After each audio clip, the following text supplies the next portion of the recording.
जर तुम्ही credit card वापरत असाल किंवा भविष्यात तुम्हाला घर, गाडी किंवा तुमच्या बिझनेससाठी एखादं कर्ज घ्यायचं असेल, तर आजचा हा व्हिडिओ तुमच्यासाठी जन्ममरणाचा प्रश्न ठरू शकतो. येस, मी अतिशयोक्ती करत नाहीये.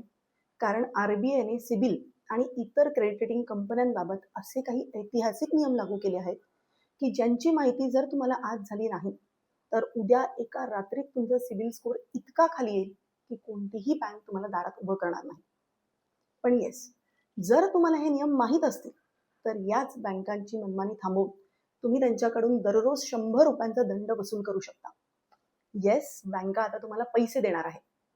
म्हणूनच पुढच्या 5 मिनिटात मी तुम्हाला आर-बी-आयचे ते 5 नियम सांगणार आहे, जे तुमच्या खिशावर थेट परिणाम करणार आहेत. त्यामुळे आजच्या व्हिडिओचा एकही सेकंद मिस करू नका, कारण तुमची एक छोटीशी नजरचूक सुद्धा तुम्हाला डिफॉल्टर बनवू शकते.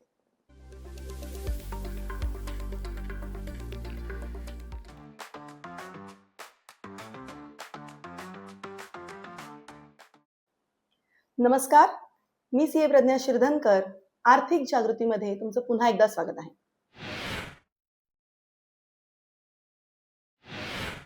पहिला आणि सर्वात मोठा बदल ज्याने संपूर्ण बँकिंग क्षेत्रात खळबळ माजवली आहे, तो म्हणजे वीकली रिपोर्ट.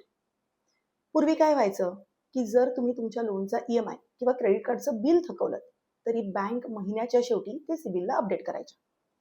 म्हणजे काय, तर तुमची चूक सुधारायला तुमच्याकडे महिन्याभराचा वेळ असायचा. पण आता आर-बी-आयने बँकांना दर आठवड्याला, म्हणजेच प्रत्येक महिन्याच्या 9, 16, 23 आणि शेवटच्या तारखेला तुमचा डेटा सिबिलला अपडेट करायची सक्ती केली. मग आता याचा अर्थ काय? तर जर तुम्ही तुमचा ई-एम-आय किंवा क्रेडिट कार्डचं बिल जरी 7 दिवसांनी लेट भरलात, तरी तो महिना संपण्याच्या पूर्वी तुमचा क्रेडिट स्कोअर थेट खाली येईल. म्हणजे आधी क्रेडिट स्कोअर सुधारायला महिना लागायचा, पण आता तो खराब व्हायला फक्त 7 दिवस पुरेसे.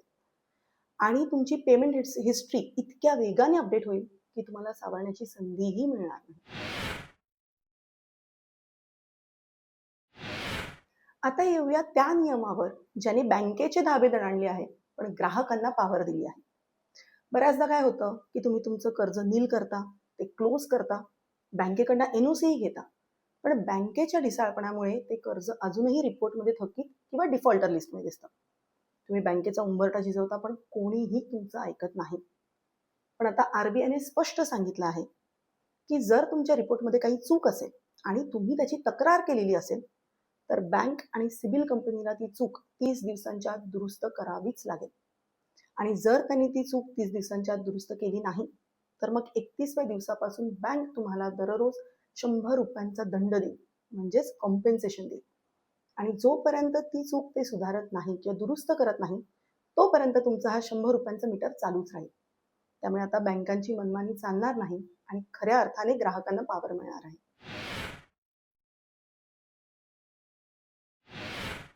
तुम्ही कधी लोनसाठी अप्लाय केलंय का? किंवा तुमचं लोन रिजेक्ट करताना बँक तुम्हाला काय सांगते, की आमच्या इंटरनल पॉलिसीमध्ये तुमचं प्रोफाईल बसत नाही. पण नक्की काय चूक झाली आहे, हे बँक कधीच सांगत नाही. पण आता आर-बी-आयने यावरती चाप लावलाय. आर-बी-आयने काय सांगितलंय, की कोणत्याही बँकेला कर्ज किंवा क्रेडिट कार्ड नाकारताना त्याचं स्पष्ट आणि अचूक तांत्रिक कारण लेखी द्यावंच लागेल. जसं की तुमचा क्रेडिट स्कोअर कमी आहे किंवा तुमचं उत्पन्न कमी आहे किंवा तुमचे पूर्वीचे कर्ज थकीत आहेत. जे काही कारण असेल ते ग्राहकाला स्पष्ट सांगावं लागेल. त्यामुळे बँक आता त्यांच्या आवडीनिवडीनुसार कोणाचंही लोन रिजेक्ट करू शकणार नाही. हा नियम तुम्हाला मोठ्या फ्रॉड्सपासून वाचवू शकतो. अनेकदा काही बोगस ॲप्स किंवा लोक तुमच्या पॅन कार्डचा गैरवापर करून तुमच्या नावावर लोन घेण्याचा प्रयत्न करतात. बँकाही तुमची परवानगी न घेता तुमचा सिबिल स्कोअर चेक करतात, ज्याला हार्ड एन्क्वायरी म्हणतात. आता जितक्या जास्त एन्क्वायरी होतील, तितका तुमचा सिबिल स्कोअर वेगाने खाली येईल. पण आता या नवीन नियमानुसार जेव्हा जेव्हा बँक किंवा एखादी फायनान्स कंपनी तुमचा क्रेडिट स्कोअर चेक करेल, तेव्हा तुम्हाला रिअल टाइम तुमच्या मोबाईलवरती एक अलर्ट येईल, म्हणजेच एक नोटिफिकेशन येईल. सो जर तुम्ही एखादं लोन घेत नसाल आणि तुम्हाला मोबाईलवरती एखादा अलर्ट आलाय, तर मग समजून जा की तुमच्या नावावर एखादा फ्रॉड होतोय आणि तुम्ही इमिजिएटली कंप्लेंट करून तो फ्रॉड थांबवू शकता. एक्सपिरियन, सिबिल यासारख्या कंपन्या तुमचा पूर्ण रिपोर्ट पाहण्यासाठी हजारो रुपयांचं सबस्क्रिप्शन मागतात.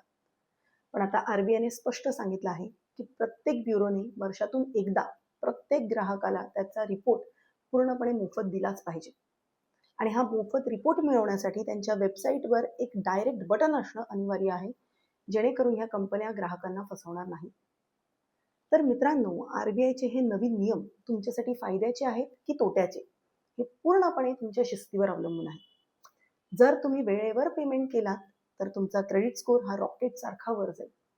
पण जर तुम्ही एखाद ईएमआय चुकवला तर तुमचा 7 दिवसात खेळ खल्लास होईल. सो मित्रांनो, आजच तुमचा क्रेडिट रिपोर्ट चेक करा. जर त्यात काही चूक असेल तर त्याची तक्रार करा आणि रोजचा 100 रुपयांचा हक्क मिळवा. आजचा व्हिडिओ जर तुम्हाला माहितीपूर्ण वाटला असेल तर त्याला लगेच लाईक करा. तुमच्या मित्रांसोबत, नातेवाईकांसोबत हा व्हिडिओ नक्कीच शेअर करा आणि अशीच माहिती मिळवण्यासाठी आर्थिक जागृती या आपल्या चॅनलला सबस्क्राईब करा. थँक्यू.